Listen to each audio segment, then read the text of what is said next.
Today we want to give you hell to think about.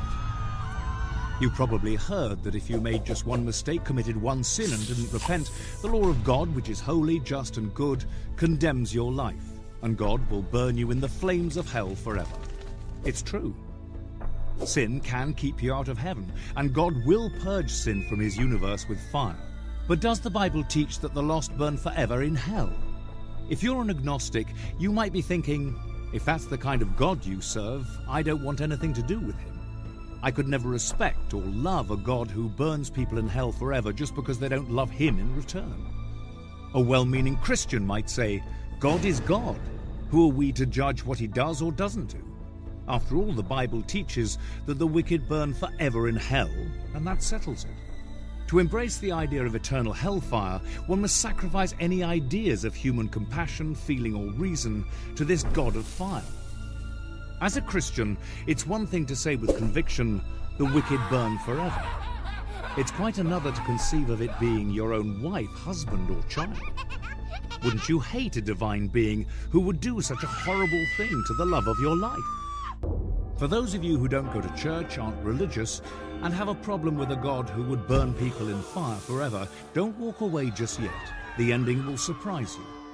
And for those Christians who have been persuaded there is a place called hell where people burn forever, but have a hard time understanding how a God of love could do such a thing, hang in here for a moment. Your instincts are probably right. But what if it is true that God does burn people forever? Think about it. Have you ever burned your hand on a hot stove? How did it feel? Can you imagine then your whole body burning in a blazing hot fire for eternity? First of all, no human being could mentally endure that much torture. A person would pass out and eventually go insane. Further, the vital life force of the body would give way to death. But if by some miracle you lived in the fire forever, what do you suppose you'd be thinking about God during your endless suffering?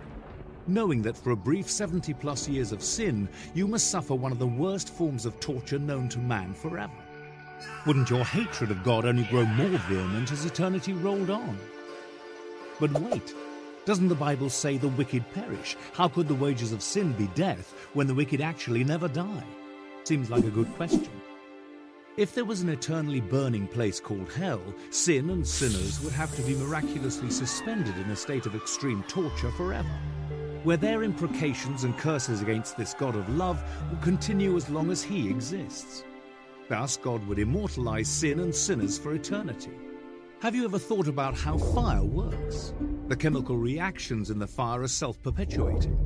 The heat of the flame itself keeps the fuel at ignition temperature, so it continues to burn as long as there is fuel and oxygen. The flame heats any surrounding fuel, in this case the wicked, so it releases gases. When the flame ignites the gases, the fire spreads. Fire is self-perpetuating, which means as long as there is fire, it burns until nothing is left. So here is the logical conclusion. In order for people to live more than a few minutes or seconds in a fiery furnace, God would have to create a miracle to keep the physical body from being consumed by the fire. Otherwise, no one could live more than a few moments in the inferno. And no human being has the vital force to withstand that kind of pain more than a few minutes. It is logical to conclude, then, if you believe in the doctrine of eternal hellfire, you must also accept the fact that God tortures people forever. Can there be any stretch of the imagination or logic where one can reconcile these two realities? That God is love, and he burns people forever. These ideas are mutually exclusive. Either God is not a God of love, in which case he might burn people forever, or he is a God of love, in which case he would never burn people forever. How many billions of people have gone to Christless graves? Are they all doomed to suffer the wrath of God for eternity? And further, could you love or trust a God like that? A God who says, if you don't love and obey me, I will burn you forever. Could a woman ever love a husband who told her, honey, if you don't love me, I will torture you as long as you live? Wouldn't the very thought of a love for her husband be destroyed by such a statement? How then can we expect people to love God with this same sentiment ringing in their ears? If you don't love and obey me, I will torture you forever. When challenged on this point, however, many Christians say, who are we to tell God what he can and cannot do? He is God, and he has a right to do whatever he wants. But according to the Bible, he would never do anything that wasn't just and righteous. The very character of God is maligned when we say he burns people forever. And that is exactly what the dark side wants. Another question. Would justice be served by burning a human for eternity in the flames of fire for the bad things they did in this life? Note God's comment on the subject. This is what the Lord Almighty said.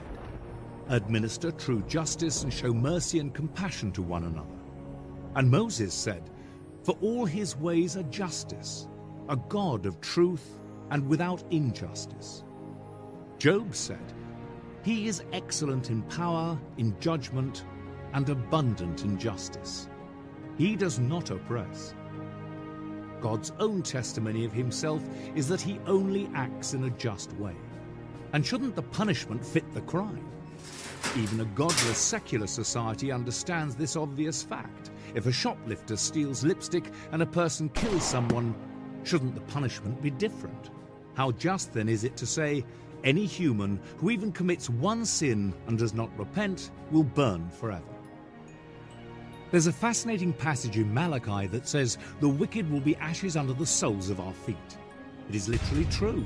When fire reduces a substance to its final chemical state, all that is left is carbon or ash. The earth is recreated after the fire does its cleansing work, and the wicked will literally be reduced to carbon. You know, just like when someone is cremated, and all that is left of what was once a real living person is a small box of ashes.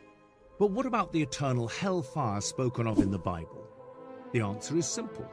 Jude said that the destruction of Sodom and Gomorrah by fire and brimstone are, quote, set forth as an example, suffering the vengeance of eternal fire. Peter said, God turned the cities of Sodom and Gomorrah into ashes, condemned them to destruction, making them an example to those who afterward would live ungodly. Luke said, on the day that Lot went out of Sodom, it rained fire and brimstone from heaven and destroyed them all. So likewise, when the wicked suffer the vengeance of eternal fire, it will destroy them all. Is the eternal fire still burning the people of Sodom and Gomorrah today? Obviously not. What then is meant by Jude when he said, the people of Sodom and Gomorrah suffered the vengeance of eternal fire? Simply understood, the expression eternal fire means that the results of the fire are eternal, that the lost perish in the fire, never to exist again. Eternal death by fire, fire that destroys forever. One of Jesus' disciples said, Jesus, show us the Father. Jesus replied, Philip, haven't I been with you all this time, and you don't know the Father? He who has seen me has seen the Father. Jesus prayed that his Father would forgive those who were crucifying him. Jesus said, love your enemies, be kind to those who despitefully use you.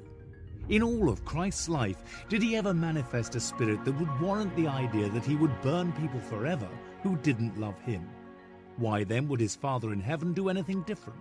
God is the same yesterday, today, and forever.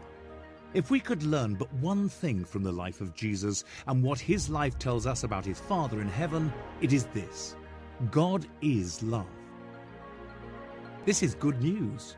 God is love, which means there is no eternal torment for the lost, but a cleansing of the universe from the curse of sin. That, my friend, is the truth on hell.